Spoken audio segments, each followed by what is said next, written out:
morning mga kadogo. Si Mr. Doggy Style TV po. Of course, another day, another new vlog mga kadogo.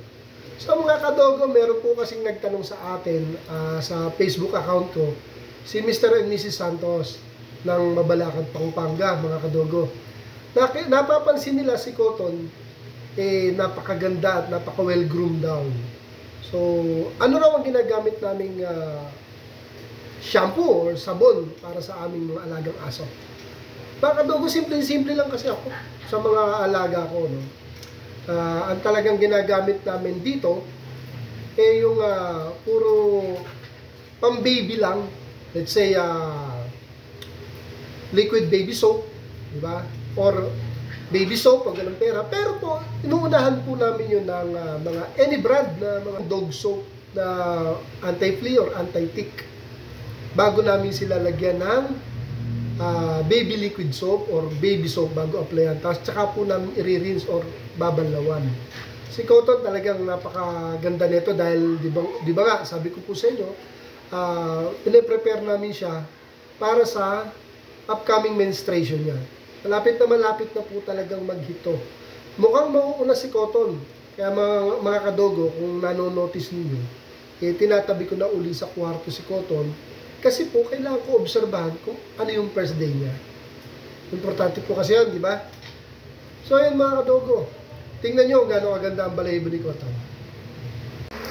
Tingnan nyo mga kadogo si Cotton. Yan ang napansin ni Sir, ni Mr. and Mrs. Santos.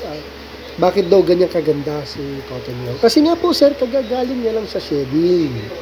Actually, Sir, hindi pa siya ganong kahaba ang balahibo dahil super balbon ko si Cotton eh. Kasi di ba, ginupitan ko siya. So, hindi siya ganun tumubo. Nasabay pa yung shedding. Pero yan, yung forma ni Cotton na yan, fully shed na siya. Hahaba at hahaba na yan.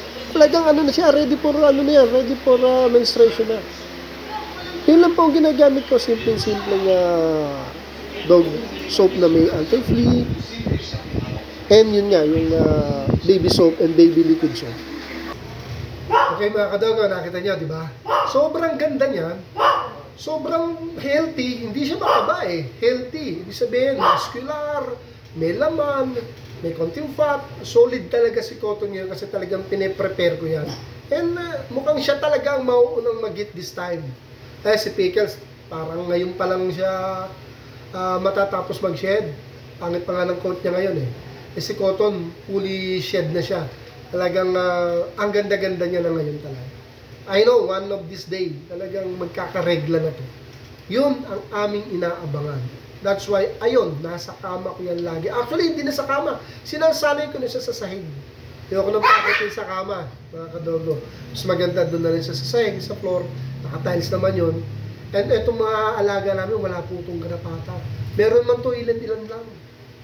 Kasi lagi nga namin na nililinis, nililiguan, and ginagamitan ng dog soap or dog shampoo. Before namin i-rinse ng baby soap or baby liquid soap. Kaya ang babango po nito. Yung mga kadogo, binlag ko lang kasi tinanong sa atin ni Ma'am and Sir na bakit ganun kaganda ang coat ni Cotton ngayon. Kasi nga, dahil magseshed, gaganda at gaganto po yan. Pag nakita namin yung maganda na yun, near na siya sa menstruation niya. So, yan mga kadogo. Tinapik lang natin. Sinagot natin yung katanungan ni Ma'am and Sir. So, Ma'am and Sir, sana nasagot ko na maayos. So, kayo, ano ba ang gamit niyo mga kadogo? Share nyo naman, comment nyo naman sa akin. Malay nyo, may mapulot ako kung ano magandang gamit. Ito kasi sa akin, simple lang and effective at ang bango ng mga alaga ko. Walang garapata. Okay? So, dito na yung mga kadogo ha. Again, have a nice day and God bless po sa atin lahat. Thank you po for watching.